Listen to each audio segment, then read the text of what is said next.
오늘은 다 들어오신 것 같으네. 아닌가?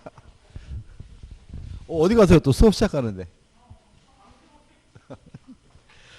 자, 페이지 111페이지입니다. 담보물권 해가지고 1번 유치권이 나오죠. 처음에 유치권의 의의가 나오는데 아이고. 유치권이 뭐냐? 타인의 물건 또는 유가증권을 점유하고 있고요. 요 타인의 물건에 관하여 생긴이죠. 관하여 생긴 채권이 이미 변제기가 도래했다면 그때는 유치권자가 반환을 거부할 수 있거든요. 다시 말하면 반환을 거부할 수 있는 권리가 뭐가 되는 거죠? 유치권이 되는 거죠. 그래서 유치권의 가장 기본적인 내용은 뭐냐면 돈을 변제받기 위해서 목적물의 반환을 거부할 수 있는 권리가 유치권이고요. 2번 유치권과 동시행변권의 차이점이 나오는데 가장 중요한 차이점은 뭐냐면 유치권은 물권이다. 그죠? 동시행변권은 물권이 아니라 쌍무계약의 내용이다. 따라서 유치권을 가지고 제3자에게 대항할 수 있지만 동시이해항변권을 가지고 대항할 수는 없다 해서 대단히 복잡하게 나와 있는데 이렇게 복잡하게 정리할 문제는 아닙니다. 그냥 넘겨보시면 이제 법적 성질 해가지고 1번 법정 담보 물권이다. 무슨 말이죠? 자, 우리가 지금부터 공부하려고 하는 이러한 요건을 갖추고 있으면 유치권이 성립되고요. 유치권이 성립되기 위해서 당사자 간의 설정 계약이 필요한 것은 아니다. 따라서 법정 담보 물권이고요. 2번 부종성을 띱니다. 무슨 말이죠? 채권이 주된 권리고 유치권, 담보 물권은 종된 권리다. 따라서 채권이 소멸하게 되면 유치권이 자동으로 소멸한다. 부종성. 채권이 이전되면 유치권도 쫓아간다. 수반성. 4번 불가분성은 뭐죠? 전액 변제할 때까지 목적물 전부에 대해서 유치권의 효력이 미친다.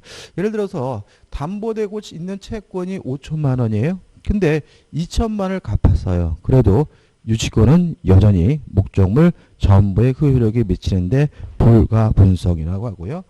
5번 별채권이라는 게 나오죠. 일단 별채권이 인정되는 권리는 저당권, 유치권, 전세권, 가등기 담보, 양도 담보, 매도 담보. 그러니까 담보 물권적 성질을 띠고 있는 것을 우리가 별채권이 인정돼요. 이 별채권이란 말은 줄임말입니다. 별도로 완제, 돈 다 달라고 요구할 수 있는 권리가 별채권이에요. 이게 무슨 말이냐면 채무자가 파산했다는 말은 재산이 부족하다는 얘기죠. 그러면 채권자들은 안분 배분 받기 때문에 채권액의 비율로 나눠갔기 때문에 돈을 다 못 받아요. 그런데 나는 별도로 돈 다 달라고 요구할 수 있는 권리가 뭐죠? 별채권이고요. 이러한 돈 다 달라고 요구할 수 있는 별채권은 저당권, 유치권, 전세권에 인정된다. 정도 기억해 두시고 그 다음에 4번에서 유치권에 뭐가 나오죠? 성립권이 나오죠. 자, 그다음에 살을 붙이면 돼요. 첫째, 유치권은 객체는 타인의 물건이다. 따라서 동산일 수도 있고 부동산일 수도 있어요. 또 유치권의 객체는 반드시 타인의 물건이어야 돼요. 따라서 어떤 이유든지 간에 자신이 소유하고 있는 물건에 대해서는 유치권이 성립되지 않아요. 따라서 각종 매수 청구권을 이유로 해서는 유치권이 성립될 수가 없습니다.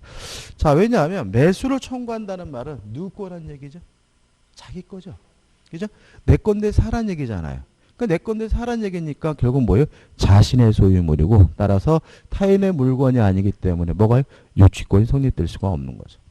또 목적물을 반드시 점유해야 돼요. 물론 이 점유는 적법한 점유여야 돼요. 만약에 위법한 점유인 경우에는 유치권이 성립되지 않는다는 거 주의하셔야 되고요. 또 반드시 점유를 해야 되는데 그 점유가 직접 점유든 간접 점유든 따지질 않아요. 근데 문제는 뭐냐면 채무자를 직접 직접 점유자로 했다 이런 말이 나오면 채무자가 직접 점유자라는 얘기는 채무자에게 그 물건을 반환했다는 얘기잖아요. 그 물건은 뭐죠? 돌려줬다는 얘기죠. 따라서 이거는 실질적으로는 간접 점유하고 있는 것이 아니라 점유를 상실한 것으로 이해됩니다. 따라서 채무자를 직접 점유자로 한 경우에는 유치권이 뭐 될 수 없어요? 성립될 수 없다는 거 주의하셔야 되겠죠. 그 다음에 반드시 점유를 해야 되기 때문에 어떤 이유든지 간에 점유를 상실하게 되면 유치권은 반드시 뭐 하게 되냐면 소멸하게 돼요. 따라서 유치권에 기한 반환 청구권은 인정되지 않습니다. 실제로 유치권에 대해서 물권적 청구권이 있느냐 없느냐에 대해서는 논란이 있어요. 아예 물권적 청구권 자체가 없다는 견해도 있어요. 근데 문제는 뭐냐면 유치권자가 유치하고 있는데 누가 그 물건에 대해서 방해 행위를 하고 있다면 방해 제거를 청구하지 못한다면 유치권이 실질적으로 의미가 없어지거든요. 그래서 점유를 상실하게 되면 유치권이 소멸되기 때문에 유치권을 이유로 반환 청구할 수는 없다는 것은 맞지만 방해 제거와 예방은 청구할 수 있는 거다라고 주장하는 견해도 있어요. 학설이에요. 그런데 두 가지 견해의 공통점은 뭐예요? 반환 청구권은 없다는 건 공통적인 거예요. 그죠? 그래서 우리는 그냥 공통적으로 뭐만 없어요? 뭐가 없다고? 반환 청구권이 없다. 다시 말하면 점유를 상실하게 되면 유치권은 무조건 소멸되기 때문에 유치권을 이유로 반환 청구할 수는 없고요. 그 다음에 또 뭘 알 수 있냐면 물상대의가 인정되지 않는다는 것도 알 수 있어요. 자, 좀 이따 보겠지만 물상대의 가장 대표적인 게 뭐냐면 목적물이 멸실이거든요. 그죠? 그럼 목적물이 멸실되면 유치권자는 실질적으로 점유를 뭐 한 거죠? 상실한 거니까 유치권이 뭐가 돼야 돼요? 소멸이 돼야 되는 거죠. 따라서 물상대의가 인정될 수 없다는 걸 알 수가 있죠. 그 다음에 이 채권은 그 물건에 관하여 생긴 채권이어야 돼. 따라서 필요비나 유익비나 또는 공사대금은 그 물건을 수리하고 그 물건을 개량하고 물건을 신축한 것이니까 목적물에 관해 생긴 채권이기 때문에 뭐가요? 유치권이 인정이 되지만 임차 보증금이나 권리금, 매매 대금은 그 물건에 관하여 생긴 채권이 아니라 임대차라는 쌍무계약, 매매라는 쌍무계약에서 발생한 채권이기 때문에 유치권이 성립될 수는 없어요. 과거에 이제 출제 경향은 뭐냐면 임차 보증금에 대해서는 유치권이 성립되지 않는다는 걸 참 잘 냈어요. 근데 최근에는 매매 대금에 대해서는 유치권이 성립되지 않는다는 걸 자꾸 내고 있고요. 그러니까 그런 식도 어떻게 해요? 꼬셔. 그러니까 예를 들어 가지고 공사 대금이라는 것은 신축 공사비를 말하잖아요. 뭐 이런 거 공사하기 위해서 건축자재를 구입했는데 이렇게 나온다고요. 그러면 건축자재를 구입한 것은 뭐죠? 매매대금이니까 목적물이 관한 채권이 아니고 유치권이 성립될 수 없다는 거 꼭 기억해 두셔야 되겠죠. 그 다음에 반드시 변제기가 도래해야 됩니다. 따라서 유익비에 대해서 법원이 상환 기간을 허용했다면 아직 변제기가 도래하지 않은 것이니까 유치권이 뭐 될 수 없어요? 성립될 수 없다는 거 꼭 기억해 두시면 되겠죠. 그래서 교재 보시면 그런 내용이 나와 있죠. 그죠? 그 다음에 이제 기본적인 유치권에 관한 내용을 볼 건데 일단 정리하고 좀 볼게요. 자, 유치권이 성립된다면 유치권에 대해서 반환을, 유치 목적물에 대해서 반환을 거부할 수 있겠죠. 기본적으로 유치권은 물권이기 때문에 제3자에게도 반환을 거부할 수 있고요. 또 경매가 되더라도 원칙적으로 소멸되지 않기 때문에 경락인에게 또 반환을 거부할 수 있는 것이 원칙이에요. 다만 변제해달라고 청구할 수는 없다. 따라서 경락인에게 유치권을 이유로 반환을 거부하는 것은 가능하지만 경락인이나 매수인에게 직접적으로 변제해달라고 뭐 할 수는 없어요? 청구할 수 없다는 거 꼭 기억해 두셔야 되고요. 그 다음에 두 번째로 유치권도 경매할 수 있어요. 왜요? 담보 물건이지만. 그렇지만 뭐는 없습니까? 우선 변제권은 없어요. 왜 그런 거죠? 자, 우리가 저번주에 말씀드렸지만 경매로 인해서 소멸되는 권리만 배당받을 수 있다 그랬죠? 또 배당받는 순위가 주어지는 게 뭐예요? 우선 변제권이죠? 그럼 맞춰보자고요. 자, 유치권은 원칙적으로 경매가 되더라도 뭐 되진 않아요? 소멸되진 않아요. 그러니까 뭘 받지 못해요? 배당을 받지 못하고 배당 순위가 주어지질 않는 거예요. 따라서 유치권자에게는 뭐가 없는 거죠? 우선 변제권이 없는 거다. 이게 같이 연결해서 기억해 두시면 되고, 그 다음에 간이 변제 충당권 해가지고요. 일정한 요건을 갖추면 목적물에 관한 소유권을 직접 취득할 수 있다는 거 기억해 두시기 바라고, 그 다음에 세 번째로 유치권자가 과실을 수취할 수 있느냐. 요 문제에 대해서도 좀 논란이 있어요. 이게 논란이. 그래서 과거에 이 과실 수취권에 대해서 시험 문제가 나왔을 때 모두 정답 처리한 예가 있습니다. 왜 그러냐면 이런 거예요. 자, 한번 보세요. 갑이 을과 만나가지고 임대차 계약을 했어요. 근데 을이 임차인으로서 필요비를 지출했단 말이죠. 필요비에 대해서는 목적물에 관하여 생긴 채권이니까 뭘 해야 돼? 뭘 행사할 수 있죠? 유치권 행사할 수 있죠. 그죠? 그래서 유치권 행사 중이에요. 그러면 월세를 내야 돼요? 낼 필요 없어요? 우리 갑에게. 내야 되거든요. 그죠? 다시 말하면 목적 부동산을 사용 수익했으면 내야 되는 거예요. 그럼 우리 생각해 보자고요. 우리가 선의 점유자는 과실 수취권이 있기 때문에 수취한 과실을 반환할 필요가 없고 지료나 차임을 지급할 필요가 없다 했잖아요. 근데 유치권자는 차임을 뭘 해야 돼요? 내야 되는 거잖아. 내야 되고, 그런데도 불구하고 차임을 안 냈어요. 그러면 과실을 수취한 것이니까 변제 충당할 수가 있다라는 말은 발등돈에서 까나가게 되거든요. 그러면 이득이 생긴 거예요, 안 생긴 거예요? 안 생긴 거죠. 왜냐하면 받을 돈에서 까나간다는 말은 쌤쌤이잖아. 예를 들어 제가 받을 돈이 얼마예요? 2천만 원인데 월세 한 달치 200만 원 안 내면은 2천만 원이 얼마래요? 1,800으로 주는 거잖아요. 그러면 쌤쌤인 거지 유치권자에게 뭐가 생기는 건 아니에요? 이득이 생기는 건 아니거든요. 그래서 이 과실수취권이 있느냐 없느냐에 대해서는 논란이 좀 있어요. 논란이 있고, 그래서 한번 출제됐다가 뭐죠? 모두 정답 처리한 예가 있어요. 나오지는 않을 거란 얘기예요. 그죠? 근데 우리는 어떻게 기억하면 되냐면 자, 이렇게 기억하면 되는 거죠. 자, 과실 수취할 수 있느냐? 있다. 있다. 그죠? 있다. 다만 수취한 과실은 변제에 뭐하게 돼요? 충당한다는 말은 받을 돈에서 뭐죠? 까나가게 된다. 그래서 실질적으로는 없는 것과 다름이 없다. 이렇게 좀 기억하시면 되겠죠. 그죠? 그 다음에 네 번째, 목적물을 사용하고 수익할 수 있느냐에 대해서 일단은 원칙은 어떻게 해요? 없다죠. 원칙적으로 유치권자는 목적물을 사용 수익할 수 없고요. 그래도 사용 수익해서 유치권자 의무를 위반하게 되면 소멸 청구당하게 되고요.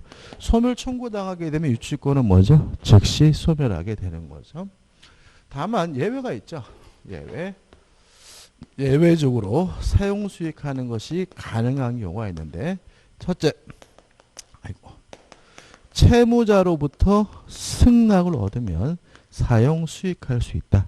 따라서 채무자로부터 승낙을 얻어서 만약에 타인에게 임대를 했다면 임차인으로부터 받은 차임을 변제에 뭐하게 돼요? 충당하게 되는 거죠. 왜요? 과실을 수취했으니까요. 그 다음에 두 번째, 보존에 필요한 사용은 가능하다는 것이 우리 법의 태도예요. 자, 그럼 여기서 이제 문제가 되는 것은 뭐냐면, 자, 임차인이나 유치권자가 유치 목적물을 원래 목적대로 계속 사용하고 수익할 수 있느냐 문제에 대해서 우리 판례는 뭐죠? 가능하다는 입장이죠. 왜 가능하냐면 보존에 필요한 사용으로 이해를 합니다. 다시 말하면 유치권자가 원래 목적대로 주택이면 그 집에서 계속 거주하는 것은 보존에 필요한 사용이기 때문에 어떻게 해요? 사용 수익하는 것이 가능하고요. 물론 뭘 해야 됩니까? 차임은 지급해야 된다. 만약에 차임을 지급하지 않았다면 과실수취한 것이니까 받을 돈에서 뭐 하게 돼요? 까나가게 된다는 것까지 좀 기억해 두시면 되겠죠. 1, 2로 하면 되겠네. 그죠? 이 정도입니다. 이 정도. 그죠? 됐죠? 자, 한번 교셔볼게요. 이 정도가 이제 문제를 풀기 위한 점인데 조금 하나만 더 추가할 거예요. 자, 일단 교재 112페이지 보시면 성립요건 해가지고 1번 유치권의 기체는 동산, 부동산, 유가증권이다. 저는 유가증권 안 썼죠? 안 나오겠죠? 왜? 우리는 공인중개사 시험이니까. 우리는 뭐죠? 동산, 부동산이고. 이번 결련성, 관련성이 있어야 된다는 말은 목적물에 관해 생긴 채권이어야 된다는 얘기인데 밑에서부터 두 번째부터 보시면 손해배상 청구권이 나오잖아요. 이거 좀 주의하셔야 돼요. 추가할 건데. 자, 여기다 절 거랬네. 자, 손해배상 청구권, 손해배상 채권이 유치권의 대상이 되는지 안 되는지는 딱 부러지게 말할 수가 없습니다. 손해배상 채권이 유치권의 대상이 되는지 아니면 동시이행 항변권의 대상이 되는지는 원래 채권을 기준으로 결정합니다. 따라서 원래 채권이 유치권이면 손해배상 채권도 유치권. 원래 채권이 동시항변권이면 손해배상 채권도 동시항변권. 중요합니다. 그럼 만약에 필요비를 제때 주지 않아서 발생한 손해배상 채권이라면 원래 채권이 유치권이니까 손해배상 채권도 뭐예요? 유치권. 매매 대금을 제때 주지 않아서 발생한 손해배상 채권이라면 원래 채권이 동시항변권이니까 손해배상 채권도 뭐죠? 동시항변권. 그래서 우리가 손해배상 채권이 유치권의 대상이 되느냐 안 되느냐 물어보면 앞에 나와 있는 원래 채권이 뭔지를 다시 한번 봐야 돼요. 자, 우측에 보시면 필요비 유익비 유치권 행사할 수 있겠죠? 그 다음에 2번, 3번 보증금은 안 된다 그랬어요. 그죠? 그죠? 그 다음에 매수 청구권 안 되죠? 매수 청구권 왜 안 되는 건가요? 타인의 물건이 아니라 뭐죠? 내 물건. 자신의 소유물이니까 유치권 행사할 수가 없다. 그 다음에 네 번째, 사용 수익했다면 부당이득 반환 의무가 있다. 다섯 번째, 자, 이거 우리 임대차도 하겠지만 임대차 계약을 하면서 원상 복구 특약을 하면 비용 상환 청구권 포기 특약이죠. 그러면 원상 복구 특약을 했다면 필요비 유익비를 뭐 할 수 없어요? 청구할 수 없으니까 유치권도 성립될 수가 없겠죠. 그 다음에 6번입니다. 자, 이런 거 6번 같은 거 보세요. 자, 보세요. 임차인이 임차물을 원래 목적대로 사용 수익하지 못한 경우에 채무 불이행을 이유로 임차물에 대해 유치권 행사할 수 없다. 이게 뭐가 빠졌어요? 문장에서 손해배상 청구권이 빠졌죠. 그러니까 사용 수익하지 않아서 사용 수익하지 못해서 발생한 손해배상 채권은 유치권이 아니라는 얘기죠. 자, 왜 하니까요, 여러분들? 쌍무계약이죠. 그죠? 다시 말하면 임대차 계약이라는 것은 사용 수익하게 해줄 것을 약정하고 그 대가로 차임을 받기로 한 거잖아요. 그러면 그건 뭐예요? 동시이행 관계고 원래 채권이 뭐예요? 동시이행 관계라면 손해배상 채권도 뭐예요? 동시이행 관계인 것이지 뭐일 수는 없어요? 유치권일 수는 없는 거죠. 무슨 말 아시겠어요? 이게 외울 게 아니라고. 그러니까 이게 무슨 말인지를 알아야 된다 이런 말인 거예요. 그 다음에 박스 밑에 2번 해가지고 나와 있는 내용은 의미가 없고 하단에 나와 있는 3번도 의미 없습니다. 시험 문제 절대로 안 나옵니다. 그 다음 넘겨보시면 채권의 변제기가 도래해야 된다. 중요한 것은 뭐죠? 유익비에 대해서 법원이 상환기간을 허용했다면 아직 변제기가 도래하지 않았기 때문에 유치권이 뭐 되잖아요? 성립될 수가 없고요. 그 다음에 4번 해가지고 반드시 뭘 해야 돼요? 점유를 해야 되는데 복잡하게 나와 있네. 그죠? 아무튼 이 정도만 기억하시면 되겠죠. 그죠? 직접. 그 다음에 뭐 적법한 점유라는 얘기는 또 설명드리지 않겠습니다. 그 다음 5번 유치권자의 권리. 목적물을 뭐 할 수 있어요? 유치할 수 있고 2번에서 유치 목적물을 뭐 할 수 있습니까? 경매할 수가 있고요. 여기서 좀 조심할 것이 있는데 2번 해가지고 복잡하게 나와 있지만 경락인에게 반환을 거부할 수 있을 뿐 뭐 할 수는 없어요? 우선 변제받을 수는 없다. 그래서 다시 말하면 경매할 수 있지만 경매 대금에서 뭐가 인정되지는 않습니까? 배당 순위가 주어지진 않는다. 왜요? 경매가 되더라도 원칙적으로 소멸되지 않으니까요. 여기서 한 가지만 좀 생각해 보자고요. 자, 유치권자는 원칙적으로 경락인에게 대항할 수 있습니다. 왜냐하면 유치권은 경매가 되더라도 뭐 되잖아요? 소멸되지 않으니까요. 다만 우리 판례는 경매, 개시, 결정, 등기 전까지는 성립해야 된다는 것이 우리 판례 입장이 돼요. 따라서 유치권이 경매가 됐고 소멸되지 않았다는 이유로 경락인에게 대항하기 위해선 경매, 개시, 결정, 등기 전까지 유치권이 뭐가 돼요? 성립이 돼야 경락인에게 자신의 유치권을 가지고 뭐 할 수 있습니까? 대항할 수가 있다. 만약에 경매, 개시, 결정, 등기 후에 유치권이 성립이 됐다면 경락인에게 자신의 유치권을 가지고 뭐 할 수 없습니까? 대항할 수가 없다죠. 물론 원칙은 뭐죠? 앞의획이죠. 그러니까 우리가 별말 없으면 경매가 되더라도 유치권은 뭐 되지 않는 거예요? 소멸되지 않고 경락인에게 뭐 할 수 있어요? 대항할 수 있는 거예요. 다만 경매, 개시, 결정, 등기 후에 성립한 유치권을 가지고는 경락인에게 뭐 할 수 없습니까? 대항할 수가 없는 거죠. 그 다음에 세 번째, 간이 변제 충당권 인정되고요. 네 번째, 과실 수취권 인정되는데 주의하실 것은 수취한 과실을 변제에 뭐하게 돼요? 충당하게 되니까 실질적으로는 어떻게 해요? 없는 것과 다름이 없다. 다섯 번째, 유치권자는 목적물을 점유하고 있기 때문에 필요비, 유익비를 뭐 할 수 있어요? 청구할 수가 있다. 여섯 번째, 유치권자의 의무에서 선량한 관리자로서의 주의해야 될 의무가 있고 2번, 사용수익하지 않을 의무가 있죠. 만약에 사용수익을 하지 않아야 될 의무를 위반하면 뭐 당해야 되겠죠? 소멸 청구당한다. 그래서 넘겨보시면 일곱 번째, 유치권의 소멸해가지고 2번에 가지고 나와 있는 것은 유치권 행사는 채권 행사가 아니에요. 따라서 유치권 행사하더라도 채권의 소멸 시효는 정상적으로 진행이 된다. 그 다음에 3번 의무였고 3번. 그 다음에 4번 의무를 위반하게 되면 소멸 청구당하고 유치권은 뭐죠? 즉시 소멸하고요. 그 다음에 4번 채무자는 상당한 담보를 제공하고 유치권의 소멸을 뭐 할 수 있어요? 청구할 수 있다는 말이 나와 있죠. 다 했죠, 그죠? 간단하죠? 한 가지만 연습해 볼까요? 너무 쉽게 끝났네. 자, 갑이 소유하고 있는 A 토지에 대해서요. 을과 만나가지고 임대차 계약을 했어요. 계약의 내용은 뭐냐면 보증금 1억에 월세가 200만 원이다 라고 계약을 했어요.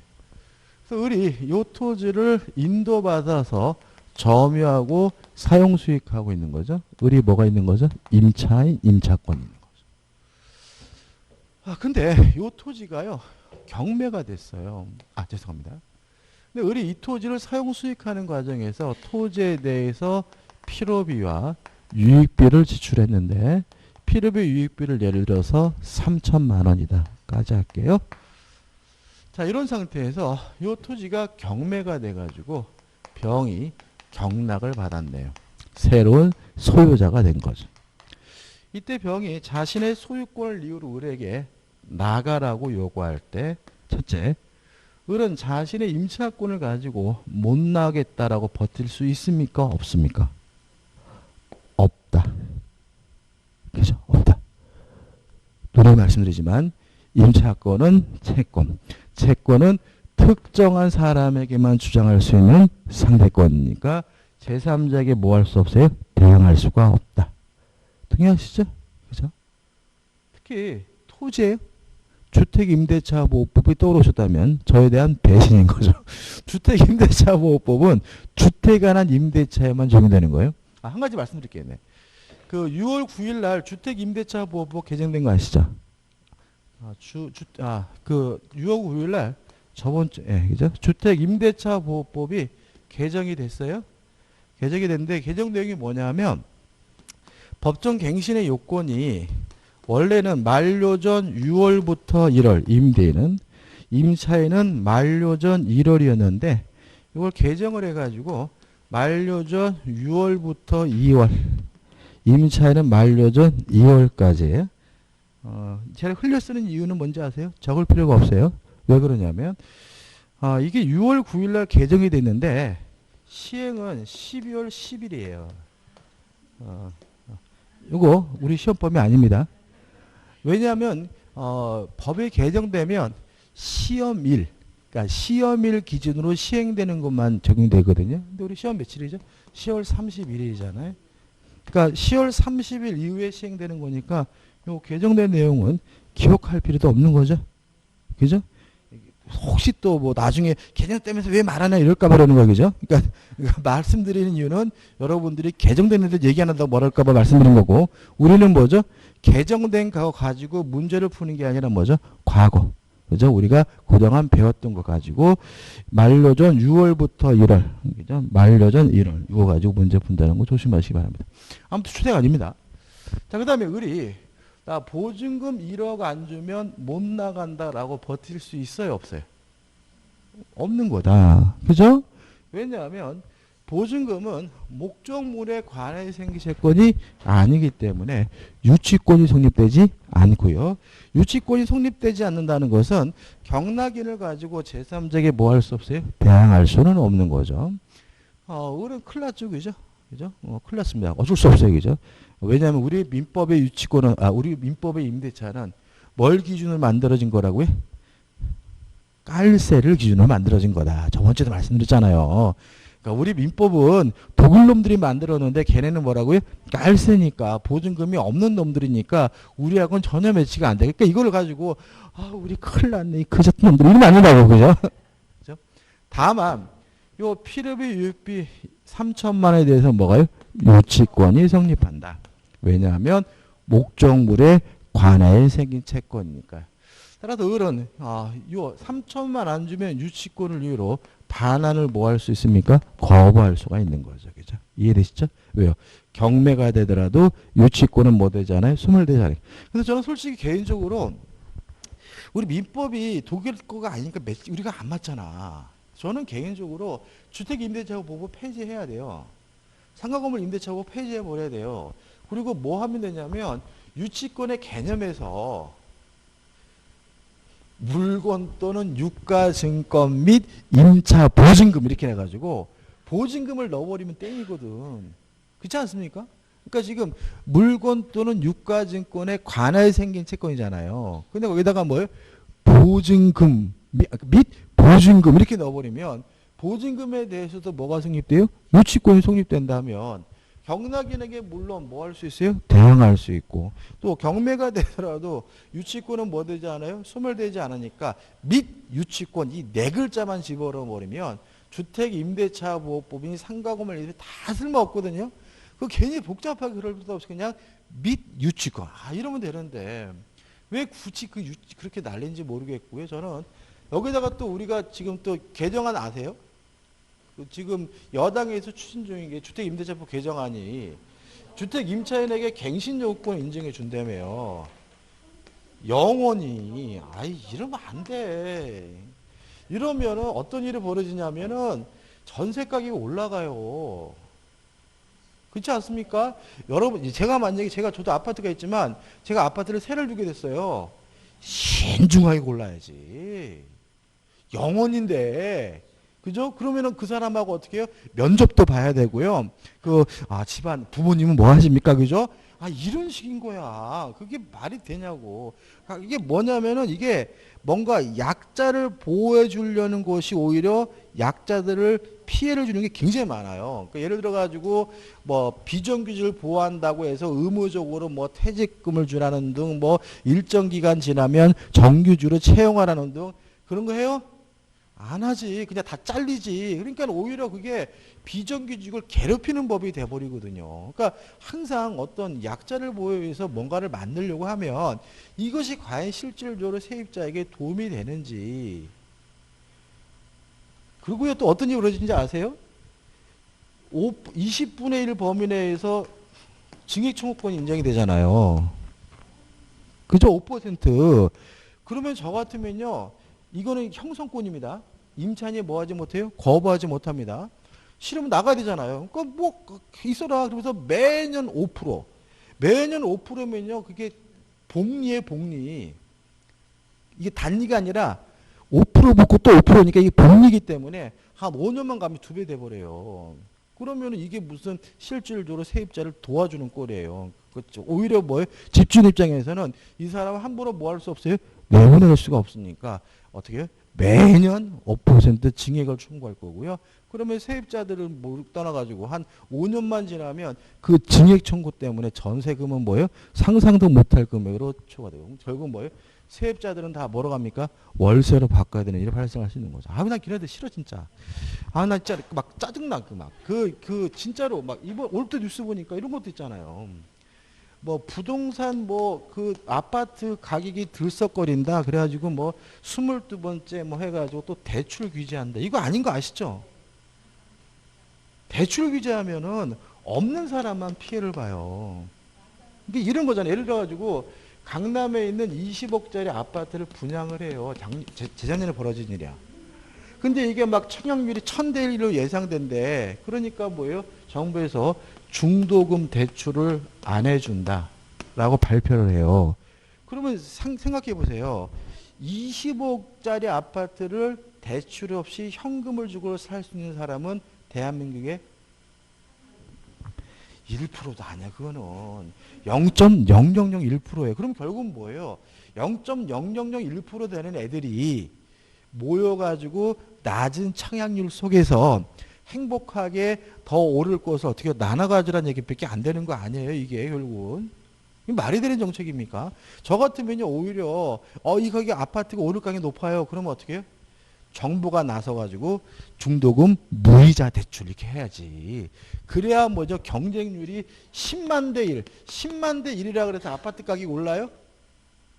아니 분양가가 이미 결정돼 있는 거잖아. 10만 대 1, 20만 대 1이 되면 돈 많은 사람들이 분양받기가 불편해질 뿐이지 이것 때문에 아파트 가격이 오르는 거는 전혀 상관없는 거거든요. 근데 우리 정부가 서민을 위한다며. 아, 이러면 아니지, 진짜 자기들이 서민을 위하고 없는 사람을 위한 거라면 이런 평생 갱신료 없고 이런 거 하지 말고 그냥 차라리 뭐예요? 대출을 그냥 막 특히 좋은 아파트, 진짜 오를 가능성이 높은 아파트들, 그죠? 목존 아파트 이런 것들은 오히려 뭐죠? 대출을 풀어가지고 무이자로 막 대출받게 해줘가지고 막 뭐죠? 사람들이 막 없는 사람들이 돈을 벌 수 있는 기회를 줘야지. 왜 있는 사람만 돈 벌 수 있는 기회를 주는? 뭐가 다 이게 나왔지? 아무튼 간에 이것도 주택 이제 이러지 말고 그냥 및 임차 보증금 이렇게 끝나는 건데. 그죠? 아무튼 보증금에 대해서는 유치권이 성립되지 않으니까 1억 안 주면 못 나겠다라고 뭐 할 수는 없어요? 거부할 수는 없다. 그죠? 다만 유치권을 이유로는 뭐 할 수 있어요? 반환을 거부할 수 있죠. 그래서 우리 자 유치권을 이유로 반환 거부하면서 계속해서 요 토지를 사용 수익할 수 있습니까? 없습니까? 자, 유치권을 반환 거부할 수 있잖아요. 물론 병에게 직접 변제해달라고 뭐 할 수는 없어요? 청구할 수는 없죠. 그죠? 반환을 거부할 수 있을 뿐 변제해달라고 청구할 수는 없어요. 그러면 이런 반환을 거부하면서 계속 요 토지를 사용 수익할 수 있어요? 없어요? 아이씨 여기 적혀있는 것이 임차인이 원래 목적대로 사용 수익하는 것은 가능하다. 임차인이 원래 목적대로 계속 사용 수익하는 것은 보존에 필요한 사유니까. 아무 난 놓고 기억자도 몰라. 적어놨잖아요. 그죠? 있다. 그죠? 있다. 그죠? 계산수가 있어요. 중요한 거는 겁니다. 그죠? 자, 월세 차임 지급해야 돼요? 안 해야 돼요? 해야 된다. 그죠? 해야 된다. 그죠? 근데 지금 3개월치 월세를 안 냈어요. 그러면 실질적으로 뭐 한 거죠? 과실을 수취한 것이니까 받을 돈에서 깐다. 그래서 3일 600만 원 빠면 3,600만 원이 아니라 3,000만 원이 아니라 2,400만 원으로 까임을 당하게 된다. 까지 이해하시면 뭐죠? 유치권이 끝나게 되는 것이. 자, 여기까지고요. 좀 쉬었다가 저당권을 보도록 하겠습니다.